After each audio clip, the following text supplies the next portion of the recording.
এখন কেন লাশ পড়বে? গত পরশুদিন রাত্রি 12টার সময় ছাত্রদল নেতা সাম্য এফ রহমান হলেন ছাত্রদলের একটি সম্পাদকীয় পদে রয়েছে হলে সাহিত্য প্রকাশনের সম্পাদক। কি কারণ ছিল? কি অন্যায় করেছিল সাম্য? পুলিশ গ্রেপ্তার করেছেন তিনজন ভবঘুরে। আমার তো মনে হয় এর মধ্যে রাজনৈতিক কারণ আছে। রাজনৈতিক কারণ না থাকলে যার চেহারা সুদর্শন, সৌম্য, নাম তার সাম্য, তাকে হত্যা করবে কে? ভবগুরুরা কেন হত্যা করবে? কদিন আগে সে ফেসবুকে একটা পোস্ট দিয়েছে, কারণ শাহবাগে জাতীয় সঙ্গীত বন্ধের জন্য একটা আন্দোলন চলছিল, তার বিরুদ্ধে সে একটা পোস্ট দিয়েছে যে আপনার জাতীয় সঙ্গীতের পক্ষে। এইটাই কি কারণ?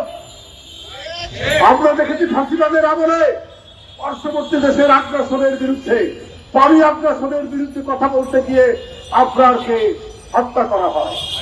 আজকে জাতীয় সঙ্গীত, জাতীয় পতাকা, ৭১ আমাদের স্বাধীনতার পক্ষে কথা বলতে করে তার জীবন চলে যায়। অর্থাৎ যারা দেশের পক্ষে, যারা আগ্রাসনের বিরুদ্ধে, যারা দেশের স্বাধীনতার পক্ষে, যারা জাতীয় সঙ্গীতের পক্ষে, যারা জাতীয় পতাকার পক্ষে, তাদের জীবন চলে যায়। আমি এই জন্যই বলেছি যে নিশ্চয়ই এর পিছনে কোন রাজনৈতিক কারণ আছে। কারণ সে ফেসবুকে যারা আন্দোলন করছিলেন জাতীয় সঙ্গীত নিষিদ্ধে, তাদের বিরুদ্ধে তার একটা বার্তা ছিল।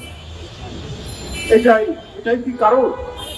আমি পুলিশ বিভাগকে বলবো ভালো করে খতিয়ে দেখুন। ভবঘুরে গ্রেফতার করেছেন মানুষ, কিন্তু সব বিষয় সহজভাবে নেয় না।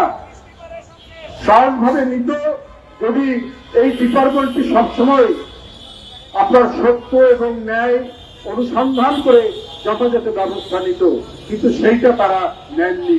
যেমন আপনার হত্যাকাণ্ডে নেননি, তেমনি আরো ঘটনায় নেননি।